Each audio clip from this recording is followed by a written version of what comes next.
क्या है होली का है? कितनी शॉपिंग होगी होली की? अभी 2 महीने पहले ही कपड़े दिलवाए थे मैंने।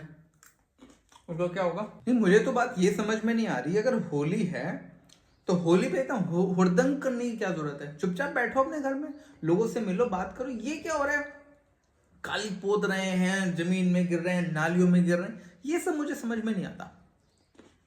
पिछली बार की होली भूल गए? 10 किलो कलर लेके आया था मैं, पर इतना सा मुझे नहीं मिला, इस अंगूर के बराबर भी नहीं मिला मुझे खेलने को। और पटियाला वाली बुआ, उनके तो कहने ही क्या है, ठीक है। 2 बजे दोपहर को आती हैं, फिर इसके बाद जब सब नहा धो के बैठ जाते हैं तो अब उन्हें कलर खेलना है। कलर नहीं खेलना उन्हें तो गंदगी करनी है, गंदगी है। पूरे फ्लोर पे कलर फेंक देती हैं, बाल्टियों में हाथों से कलर घोल रही हैं। पर ये पटियाला वाली बुआ को हो क्या जाता है होली वाले दिन? मुझे तो लगता है वो भांग भांग पी के आती हैं और फिर ये हुड़दंग करती हैं। और बेचारे फूफा जी इतने ज्यादा सीधे हैं, मैं तो ये कहता हूँ पता नहीं उन्हें कौन से पिछले जन्म में पाप किए होंगे ना, तो उन्हें पटियाला वाली बुआ मिल गई। पटियाला वाली बुआ को उनके जैसे ही बंदा मिलना चाहिए था, एकदम बिल्कुल कड़क, एकदम छोटी छोटी बातों पे चिल्लाने वाला। और पटियाला वाली बुआ, उनके तो नखरे ही भैया नहीं मिले मेरे से झेले जाते, ठीक है। छोटी छोटी बातों, मैं तो बचपन में था ना, मुझे इतना वो डांटती थी ना, मैं तो उनसे बात ही करना बंद कर दिया था। अब वो थोड़ा बड़ा हो गया हो ना, तब वो मेरे से थोड़ा बहुत प्यार से ही बोलती है, वरना इतना चिल्लाती थी मेरे पे, समझ ही नहीं आता क्यों चिल्लाती थी वो। मुझे तो तरस आता है उनके हस्बैंड पे। फूफा जी तो बेचारे इतने सीधे हैं, बुआ इतनी तेज। वो भी सोच रहे होंगे मैंने कौन सा पाप किया था जो मुझे पटियाला वाली बुआ मिल गई, उनकी वाइफ ना। मैं तो उनके घर जाता था ना, तो मुंह बंद करके आता था, क्योंकि कुछ भी खाने से पहले वो टोक देती थी, कुछ भी खाने से टोक देंगी, ज्यादा मत खाना। कमाल कर दी बा। होली तो एक बहाना है उनके लिए, तो एक बड़ी सी बोतल रखनी पड़ती है। हाँ, बिना बोतल उनकी होली नहीं बनती।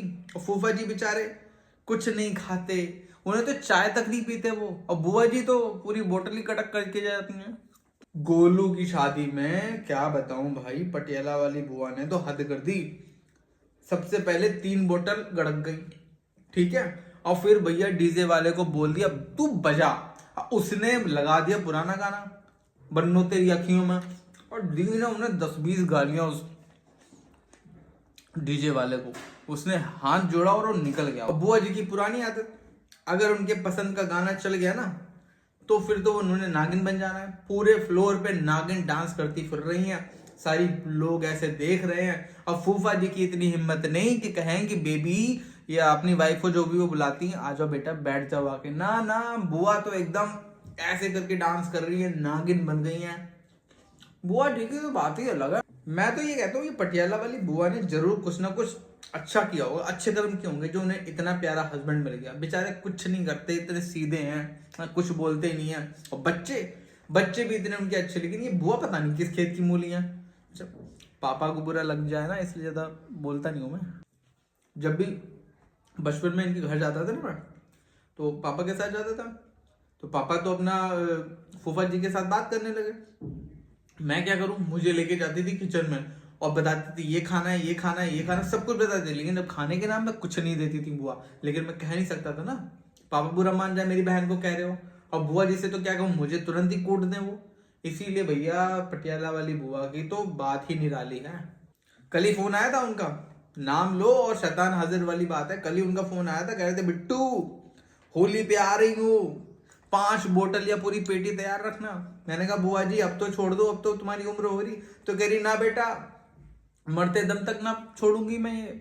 इतना पीती हैं वो। बबली की शादी आ रही है, तब देखना, खुद की बेटी की शादी है, लेकिन अगर ऐसा हो सकता है कि वो पिए ना, जरूर पीती हैं। और लेने कौन जाता है? फूफा जी लेने जाते हैं, ठीक है। बहाना होता है बदनाम है फूफा जी की, फूफा जी पीते हैं, वो बेचारे तो चाय तक ना पीते हैं और सारी बोतल गटक जाती है बुआ। ऐसी बुआ सबको नहीं मिलती, वो तो मुझे मिल रखी है ये पटियाला वाली बुआ। मैं तो ये कह रहा हूँ, एक बार पापा से इनके घर में शिकायत कर दूँ ना, तो पापा बिल्कुल नहीं मानेंगे, मुझे ही कूट देंगे वो।